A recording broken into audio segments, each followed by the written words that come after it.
taking a look at the rookie goal leaders this season. Tanner Jeannot leading the way.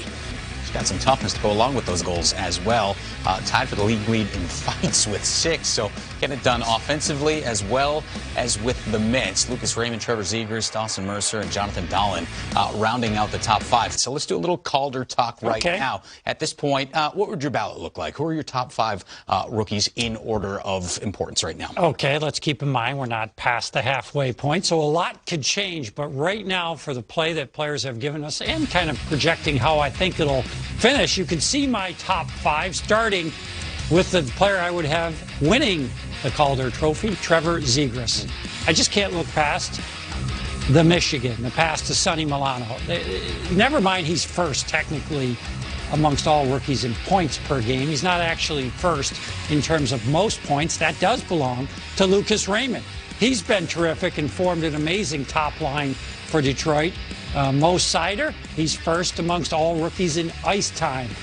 But honestly, in my opinion, he could be the biggest impact player of this group long term.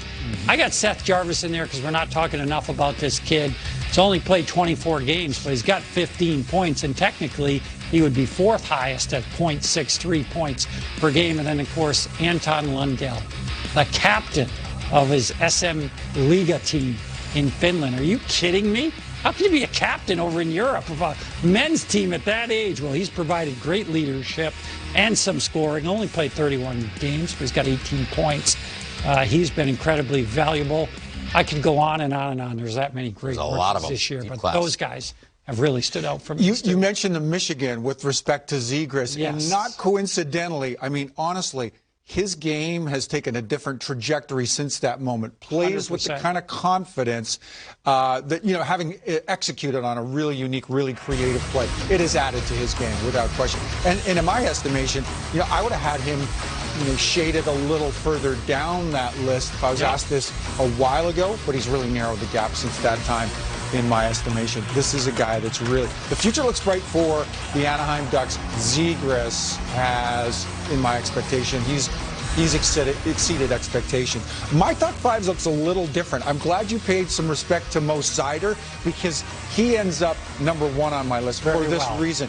I don't think a defender should have to have forward-like numbers to appear, you know, above the rest of the field by virtue of his position. And to me, again, I made this point earlier on our air, this kid is unique. He's really dynamic. Rarely do we say lots that a defender has the ability to beat other players, other skaters, one-on-one. We're seeing him do this on nearly a night-to-night basis. He's got an inside-outside move that's just completely fooled other NHLers out there. Zegras, in my estimation, really, again, has moved himself up this ladder. I would have had Lucas Raymond. If you'd asked me this question a month ago, I'd have probably had Lucas Raymond at the top of the field.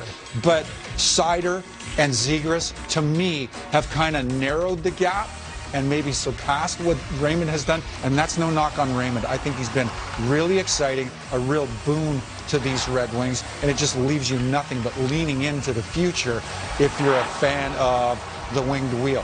Jeannot, Tanner Jeannot, really, I think a sentimental favorite for me because I like this mix of, he's the leading goal scorer, he's a bit of a bull in a china shop, and he's a really sturdy, physical, impactful player. Jeannot, to your point, leading the NHL in fighting majors. Not that we condone that kind of thing. Part of the game, no? Not that but it might have showed up on your radar. It might have been part of the job description where I was concerned. But no, I do.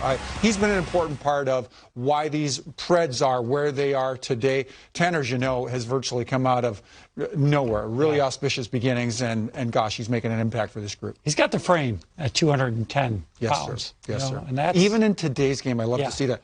Quick revisit back to Seider and a physical dynamic to his game as well. He has sat some big people down in this league. He's a really sturdy defender. I am really excited to see what the future looks like.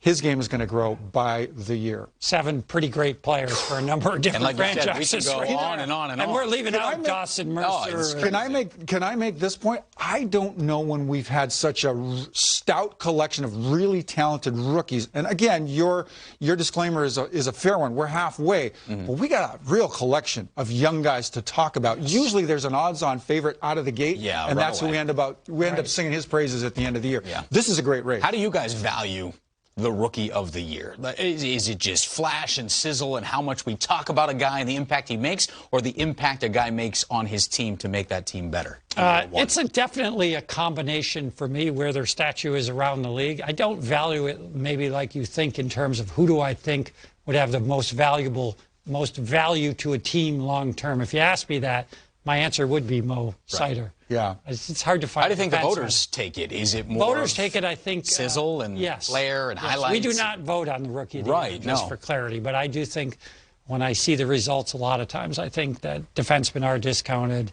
I think sometimes goalies get some advantages. There's a lot to unpack in it. But for me, it's sizzle. That's what I see the voters really going for more than anything. Yeah, I think so. I understand. I think it's the top line numbers. We're not looking at players the end of the day, I think it's the top line numbers that carry the day. I tend to put more weight on other elements, like a Jeannot. He's got 11 goals to his credit. That's rather impressive. But I like the physical element to his game.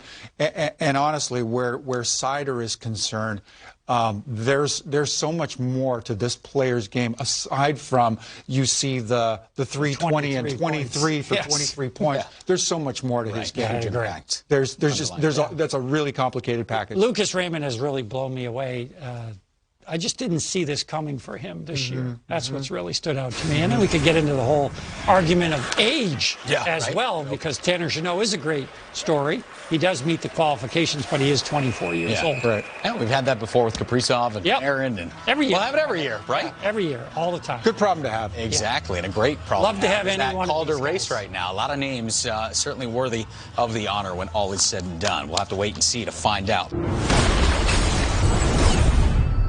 Yeah, it's a young man's game. At least that's what we like to say. And when you take a look at some of the numbers this year, and these guys in particular, it certainly holds.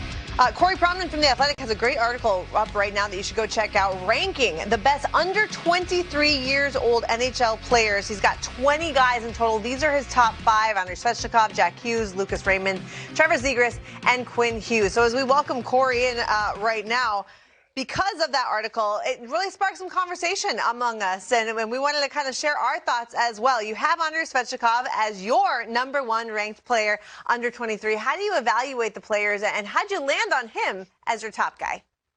Right. And well, the list was meant to be forward-looking. It isn't about who I would prefer in a game tomorrow. It's about over the course of their career. And I think what makes Svechnikov #1 for me is I think there's just so much that's positive about his game, and there's almost no holes. I think you got a big, powerful forward who plays hard. He's a good skater. He's highly skilled. He can make and finish plays. He's just a huge part of why Carolina is a competitive team right now. And with all those pro assets he has, I think he's just going to continue to be better and become one of the very best wingers in the league. Corey, what has Lucas Raymond shown you this season that has him moved up 22 spots this year? I mean, what he's done for a teenager is incredible. I mean, he's one of the go-to players on the Detroit Red Wings, and they're not, a team that's in a playoff spot currently, but I think they're a lot more competitive this season than the preseason projections were.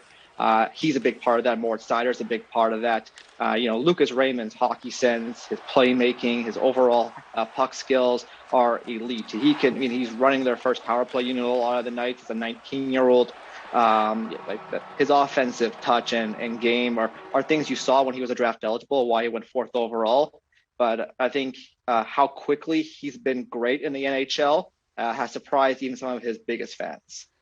Corey, I think it's everybody's knee-jerk reaction when they see a list like this is like, I'm gonna give the right one, right? And I'm looking at this trying to figure out, I'm like, this is pretty good. It's pretty accurate. I want to know about the formula to get to it. I mean, how much onus are you putting on position? A lot of people will say, hey, I want to start your franchise or the young player as a defenseman and more responsibility as a young player, center ice. I mean, how much positional play came into your decisions? I would say it's a secondary variable. I'd say talent is the driver, but when you do any kind of list, particularly a list that involves such a large player pool, there'll be a lot of tiebreakers. Position will be one of those tiebreakers. Typically you prefer centers and defensemen when it's a tie over the wings. Guys who have proven it in the National Hockey League versus guys who don't, because there are guys like, say, Owen Power I consider here in there versus guys who are already established NHL players. So those are tiebreaker variables that come into play.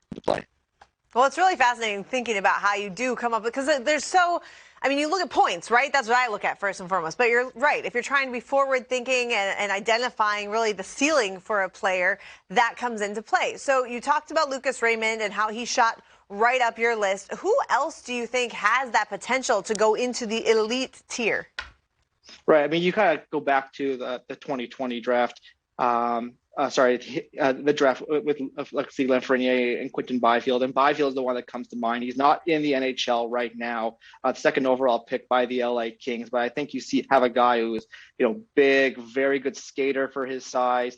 He has skill. He's powerful. He can score goals. He's in the American League right now. But I think this is a guy that as he continues to mature, I can see him being an important part of the Kings a year from now. And, when you look at guys who've jumped up my list, whether it's Jack Hughes, Trevor Zegras, Lucas Raymond, it's the guys who you knew when they were 17, 18 had so much potential. And this is a guy who I think would have a lot of similarities in that regard. Kings fans everywhere are listening and smiling and saying, all right, let's see more from Quinton Byfield. We can't wait for the future. And thanks so much for breaking it down. Again, the full article is on The Athletic right now. You can go and check it out and encourage the fans to share their thoughts too, right? We love lists and countdowns. Everyone has an opinion, right, Corey? They had lots of thoughts. Well said. Thank you for sharing your thoughts here on NHL Tonight. That's great.